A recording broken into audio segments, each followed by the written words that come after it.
what I want to do tonight is talk to you about a theme that's pretty important to us at Spiritus. We were one of the co-hosts of the Scott Chain event last fall with MBN, and we talked about enterprise readiness then, and I'll talk about it again tonight. Certainly, blockchain in general is possibly the hottest topic in technology right now. You cannot look at a newspaper or a trade journal or anything these days without seeing a breathless story about what we're going to change next with blockchain. And the message I want to bring as someone who has been around this industry for a while is patience and pay attention to all of the enterprise grade skills we've learned over the years for building software, because this is no different. This isn't something we have to get to in the next 10 minutes. Some of the first solutions out the door may get first out kind of kudos, but the ones that are built well and the ones that are built to last are going to be the winners in this whole process. So with that, let me just tell you a little bit about myself. As Darryl mentioned, I'm the Chief Technology Officer of Spiritus Partners. We are a health tech startup in the US. We're currently looking at some opportunities here in Edinburgh and in Scotland more broadly. My background is all data. I'm a proud data geek from way back, mostly with the large systems integrators, IBM, CSC, others. And it's all across the data spectrum. I've been primarily a business intelligence and analytics guy for the last 20 years, but it goes all the way back to data quality and data governance and master data management and all of that. And one of the first things that occurred to me as I watched some of these solutions rushing to get into the market and watched a couple of the early, let's say, fairly spectacular failures that happened out there was that some people forgot some things. Some people forgot some fundamentals that we hold fairly dear if we've been building software for a while. Things about testing and things about secure code development and things about about building quality and performance in from the start. So I'll talk about that a little bit more tonight, but that's a little summary of me. I'll just do a couple of slides on background. I won't hang on this very long because you're all here because you're interested in blockchain. This is a World Economic Forum that my CEO, Susan Ramanat, was at a little while back.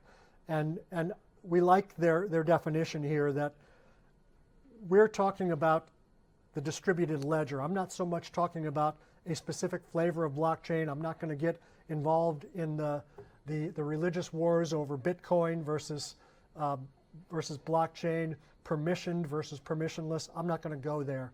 What I will do is say that we love the concept of transaction immutability. I mean, this is something that we've been waiting for quite a while in a number of industries I work in.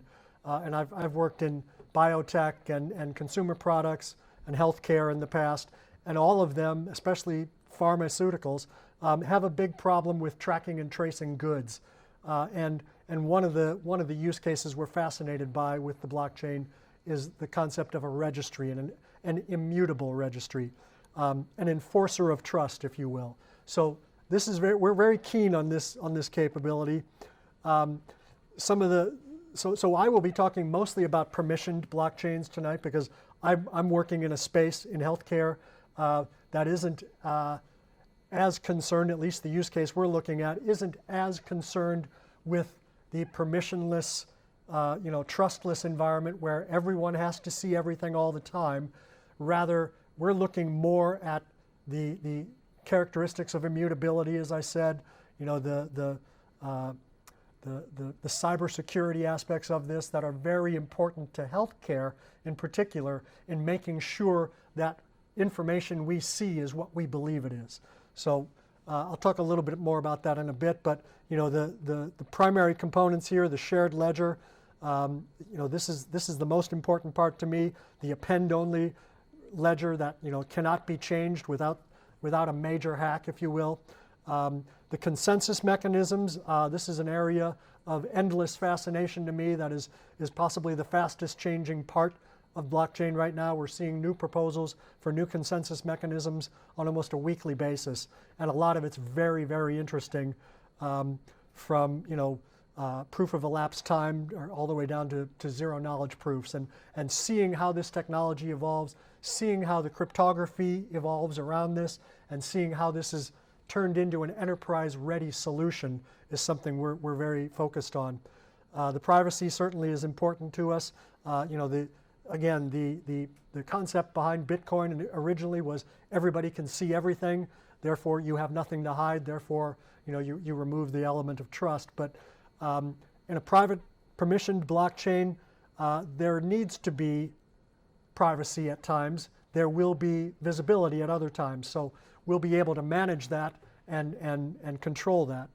And finally, the concept of smart contracts, and I always smile when I say this, because if there is a more misused term in the world of blockchain today, I don't know what it could be than smart contracts. I'm seeing smart contracts claimed as the solution to absolutely everything. And let's face it, folks, it's an app. It's an app running on a blockchain. I'll apologize in advance if I offend anybody, but code is not law. Law is law. We will find ways to help code enforce law, but I think for now, I'm staying away from the fringier aspects of smart contracts. Let's just put it that way. And after what happened with the DAO, I think it's probably a smart idea. I'm not even going to cover this. You all know what a blockchain does. Primarily, as I said, what we're interested in is this concept of an internet of value. So how do we manage the exchange of things in a secure manner so that everyone knows that what I gave, you got, and what you got is what I gave. There's tremendous potential here for eliminating fraud and counterfeit and things like that, just by virtue of having a permanent record of exchanges that we can all trust, provided that we can trust it. And that's something that has been missing for a while. We've had database technology to do this for quite a while, and databases are eminently hackable, as we know, and we see it every day. And in the sector I'm working in, healthcare has been proudly identified as the #1 hackers target of the year, so we're happy to hear that. But it's certainly, ripe for this kind of incursion of trust and validity. The increased transparency is fantastic when we need it. So there are specific areas in my use case in particular around medical devices where transparency is critical. There are other areas where transparency is not what we want. In particular, for example, where a manufacturer consigns a lot of medical devices to a distributor, they don't want the other manufacturers to know they're doing that. That's trade information. That's competitive advantage information. So there are going to be cases on both sides of this fence where we're going to need to manage transparency versus privacy. And I think we can do that with a permissioned blockchain. Obviously reducing the role of intermediaries and taking some of the latency out of processes is a great idea to the extent we can do that. The creation of digital assets is another fascinating one. So I'm looking very closely at tokenizing assets, allowing us to run on any number of chains. Sort of a fundamental grounding principle for us is we want to be blockchain agnostic because, and I'll get to this in a few moments, but there's a lot of shakeout that needs to happen yet in the blockchain community. The technology is not mature. There are going to be winners and losers, and there is going to be enormous disruption over the next 2 years at least in that space. So being able to separate myself or yourselves from the actual protocol layer in many cases is a wise thing to do. In other cases where it's fit to your purpose, you have to make bets. But I think just taking a deep breath and a step back is wise at this point, because not all of this tech is going to be around in a couple of years. And another really important concept to us is audit trails. So, being able to not only say that you're immutable, but then being able to prove it is critical in this space. So as a lot of business is conducted today with intermediaries, and a lot of the role of intermediaries is to provide proof, that level of proof is going to have to be replaced in the marketplace, at least for some time. And that can be replaced, I believe, by some of these audit trail capabilities. There will also, be regulators involved in this. I'm working in healthcare, a heavily regulated industry. Certainly financial services is among the most heavily regulated industries, and regulators need to be able to see this. So back to the audit comment, regulators need to have it proven to them that what we're doing is above board and that we're keeping accurate records of transactions. So, we can't lose sight of the fact that there are regulators there. And just to go off script for a moment, I think it's wise. I was just having the discussion with Philippe out in the other room that we're not going to disintermediate an industry like financial services or healthcare overnight. As much as we have some wonderful idealistic ideas, we're not going to change all of this overnight, and we need to be cognizant of that. And we need to be aware that we need to move with a certain speed, with a certain amount of diligence and trust, so that we can convince people that we're not going to do them harm down the road. Certainly incidents like the Dow don't do much to help that trust, but on the other hand, they do, because they show that we're learning from our mistakes as we move forward. So I think, in a sense, the Silicon Valley motto of fail fast is very important here, that the Dow happened. Everybody doesn't agree with how it was resolved, certainly, but we've proven that we can move on from something like this, and there's more proving to do here. And by the way, anybody has questions, just shout them out. I will certainly stop.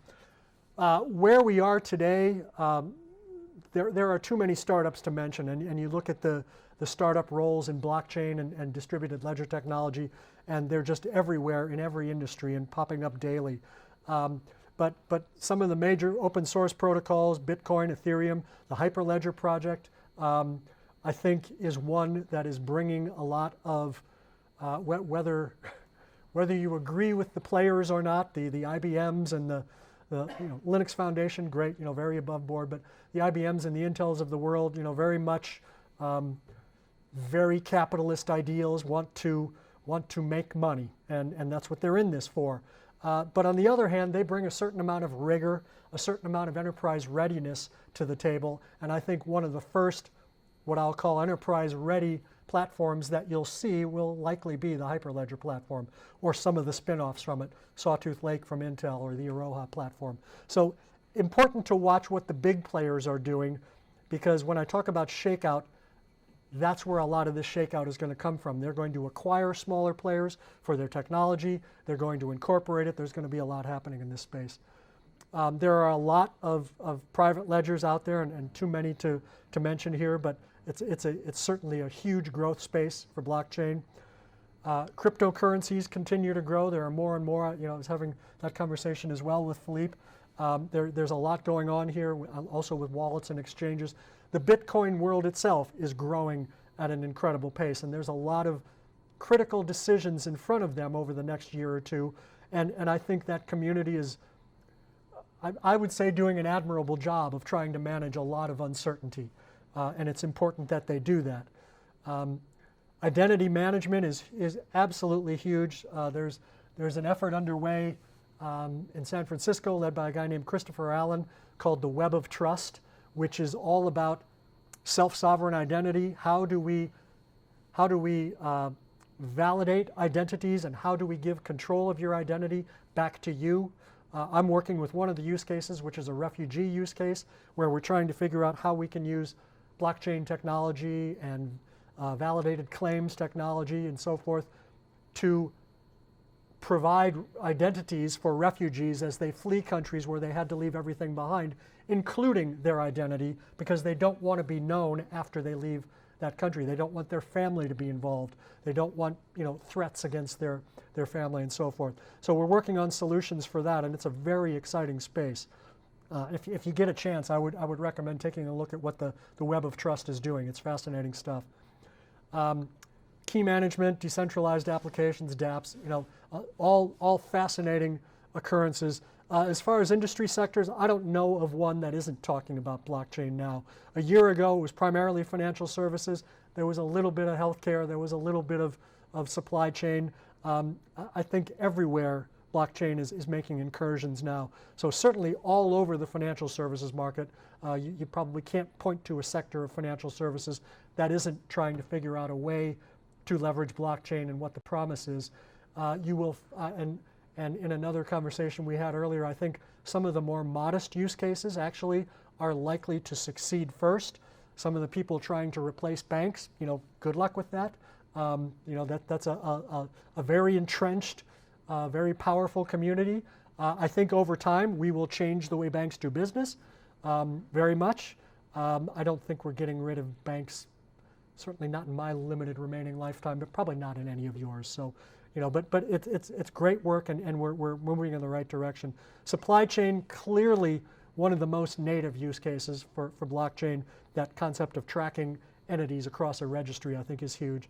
Healthcare is seeing some of the same, although healthcare is a little bit further down on the slope of enlightenment here. We haven't quite reached our peak of overinflated expectations, or whatever Gartner calls it.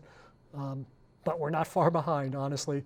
When I see people saying, let's put all electronic medical records on the blockchain, I just have to sigh and say, again, good luck with that. It's not a use case that I think has a lot of potential. But again, things are going to change in blockchain, and I'll talk about that in a minute. Transportation, energy, utilities, Internet of Things, huge. Again, for the same registry, track and trace concept, and also for helping to secure some of the data that is moving off of IoT devices. This is a real hot topic right now. There are so many connected devices, and as some of you have probably watched with amusement in the United States, just this past week, there was a lot of discussion around microwave ovens, taking pictures of us and listening to us as we're doing our business. But the fact is, there are a lot of connected devices, and there will be more and more over the next few years. And somebody needs to be paying very close attention to how do we control the ownership of the device, and how do we control the ownership of the information flowing from that device. Absolutely a critical use case for the world in the IoT world.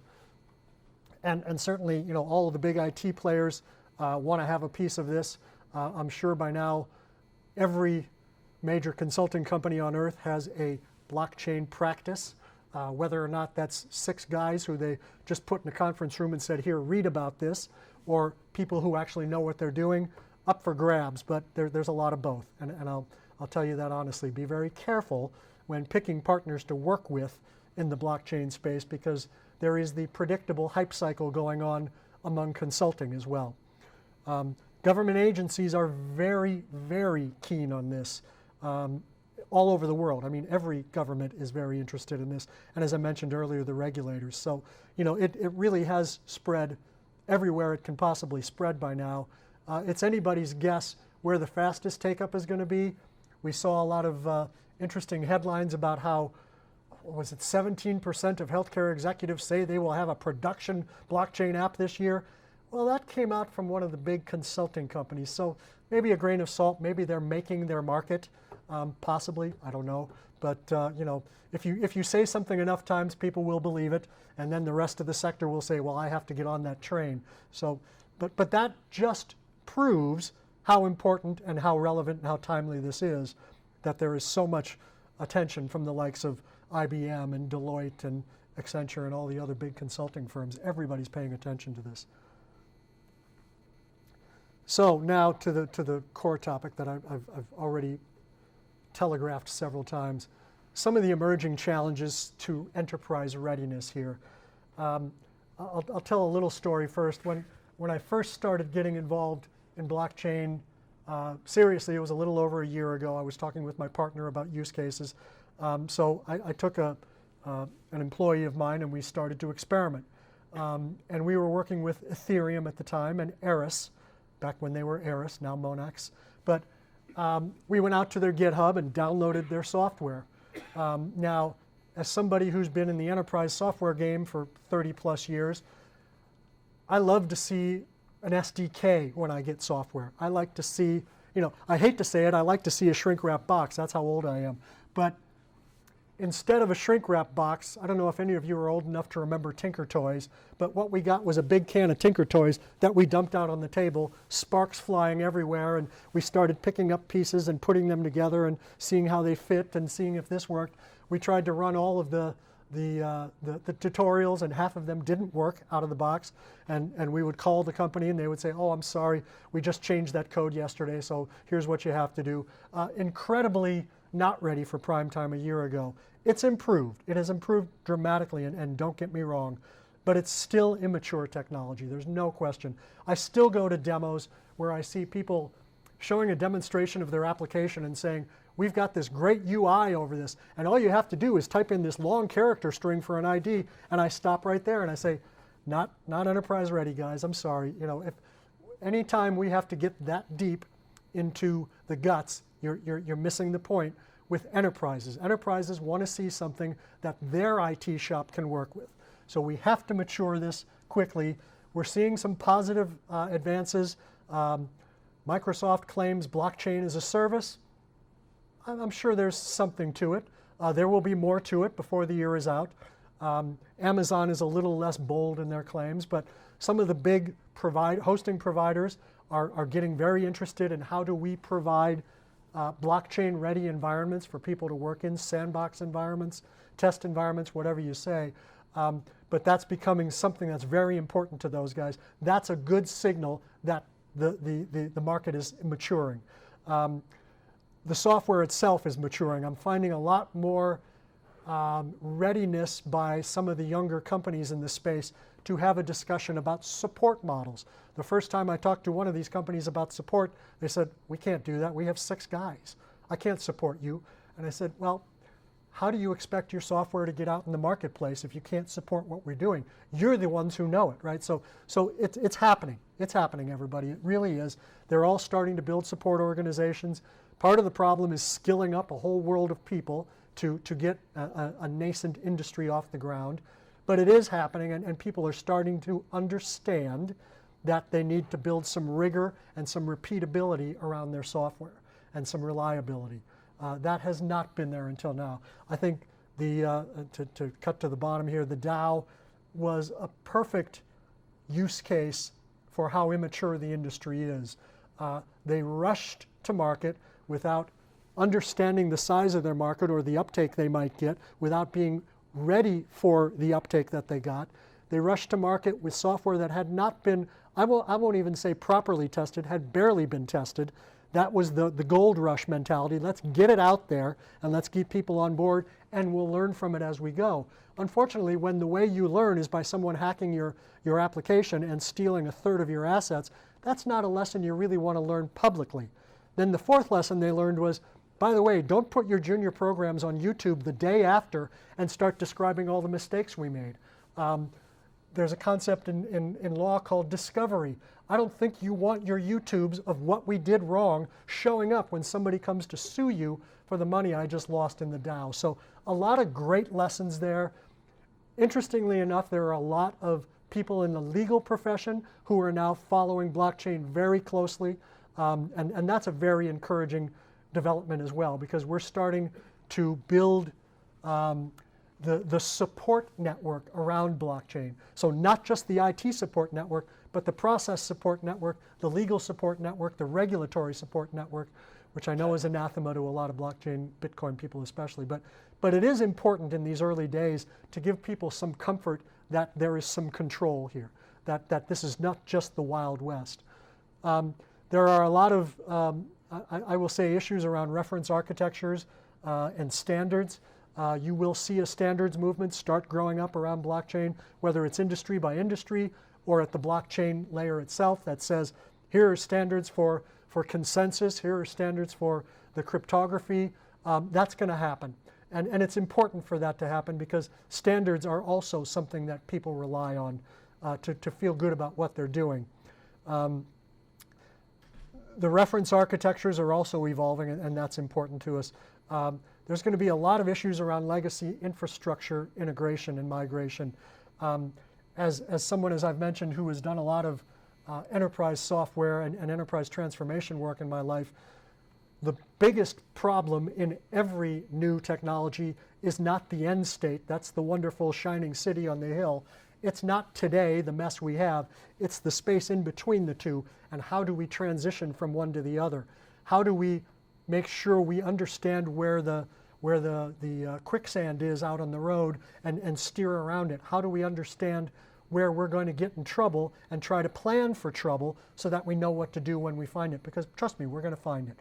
So these movements of legacy to the new world are going to be fraught with a lot of these kinds of issues.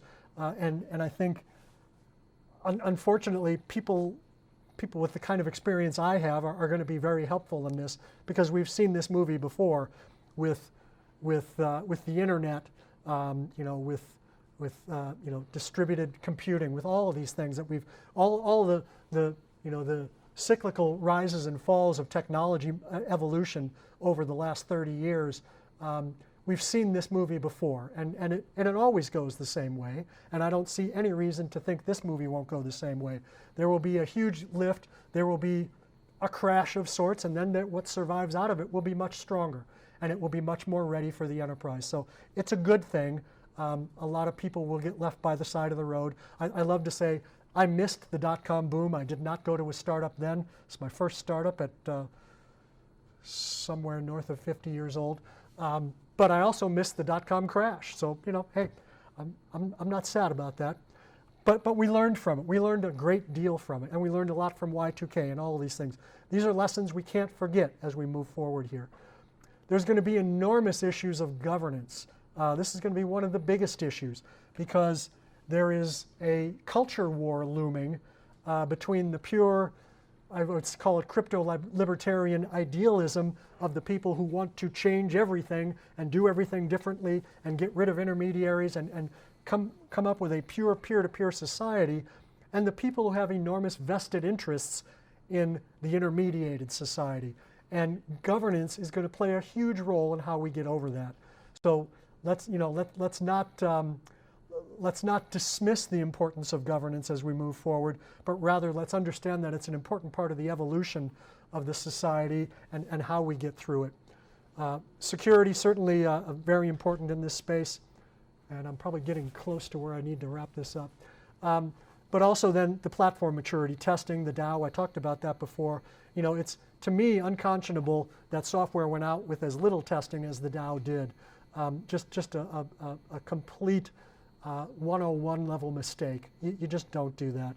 And you try to test not with the people who developed the code, but with people who've never seen the code. So these are lessons that all sound perfectly reasonable, and we all know them, and yet code is getting out there without it today. So let's make sure we pay attention. On the more the non-technical side, I mentioned identity. Anonymity is going to be critical here. The consensus mechanisms, there are a lot of options out there. We need to understand what they are.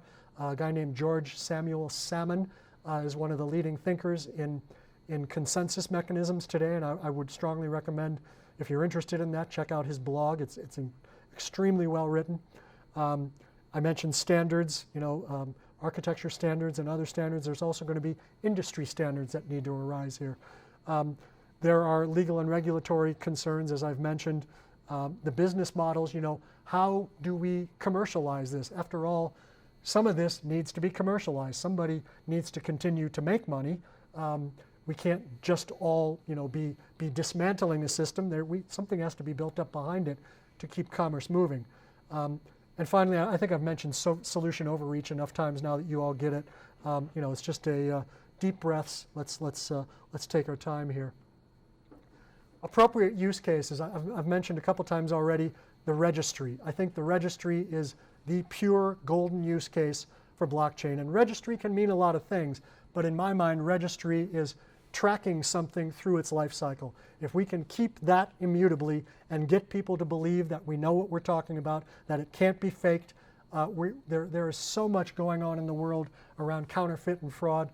We talked about the diamond situation, the blood diamond situation, just one great use case where blockchain is being used. It's being considered in the music industry, digital rights management, things like that. There's tremendous value in that as a use case. Certainly the identity and key management space. There's a lot of evolution going on there. Provenance, to me, is an offshoot of the registry case. So once we have a reliable registry, we can prove the provenance of items, as I mentioned, the diamond case. And supply chain, very similar. An interesting one is audit. I was with Ernst & Young a little over a year ago working on their audit analytics tool of the future, and I brought blockchain to the attention of the leadership of Ernst & Young, the audit leadership of Ernst & Young. And not only did they not understand what I was talking about, but they didn't want to hear it. And I said, look, guys, this is an existential threat to you. Once we can prove that something went from here to here, and we can prove it technologically, what do you do? And they did not get it. But now, today, all 4 of the big 4 global audit firms have an audit blockchain initiative underway. So they get it, they understand it, they're moving in that direction. It's fascinating stuff. From the more general side, stay away from large data volumes. The blockchain does not scale yet. I think it may.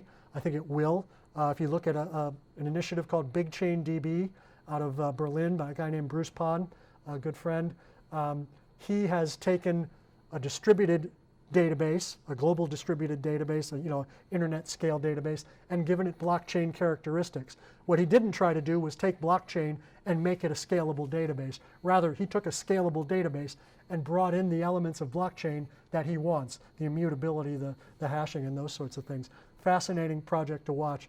The transaction rates are also an issue for the blockchain as it stands today. That's improving rapidly. That's already close to not much of an issue. But it's still, for some industries, particularly the credit card industry and the financial services industry in general, where they have very high transaction rates, we have to watch that. I see it referred to as a database all the time. No, it's not a database, guys. It has database characteristics. Yes, it stores data, but it's not a database. It does not pass the acid qualities test, but that's all right. I mean, again, evolving technology. I think it is a great complement to a database. So the architecture I'm working with, we have a limited amount of information on a blockchain. We have a lot of information on an off-chain database. They are linked very closely, but we maintain the blockchain to prove the veracity of what's in the database. And I think that's a model that we're going to see get a lot of traction here. I've talked to a number of companies who are doing it the same way. It's not a workflow solution. It's not queryable, for crying out loud.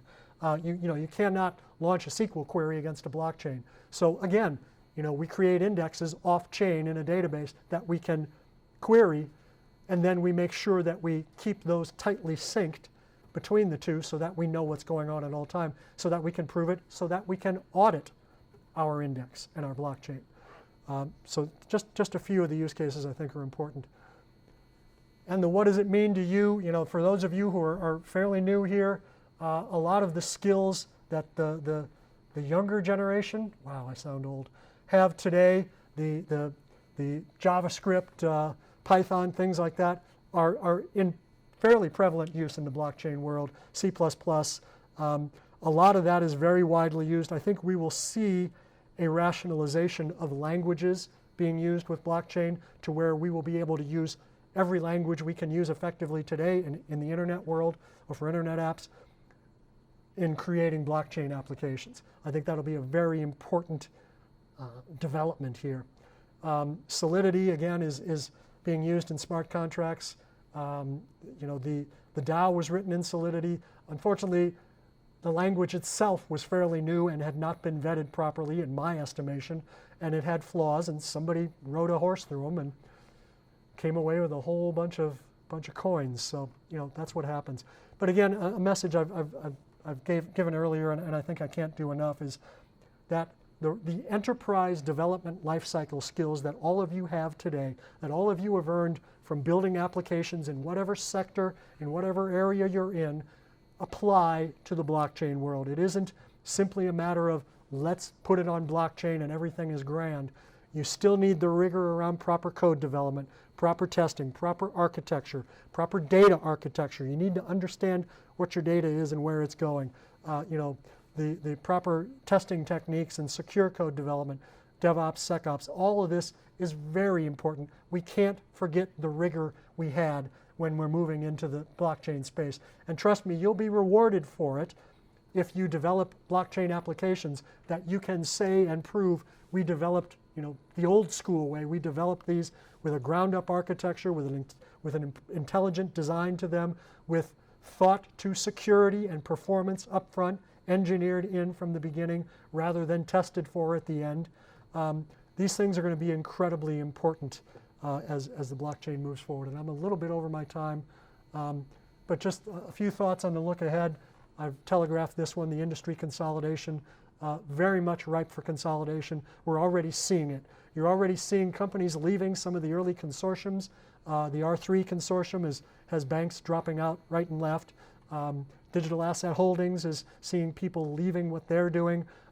Financial services is kind of the vanguard of this consolidation effort. It's happening more quickly there, but that's happening because they got to the peak of inflated expectations more quickly than anyone else too. So we will see that consolidation happen, but we will also see the emergence in its wake of those enterprise-ready platforms that I talked about.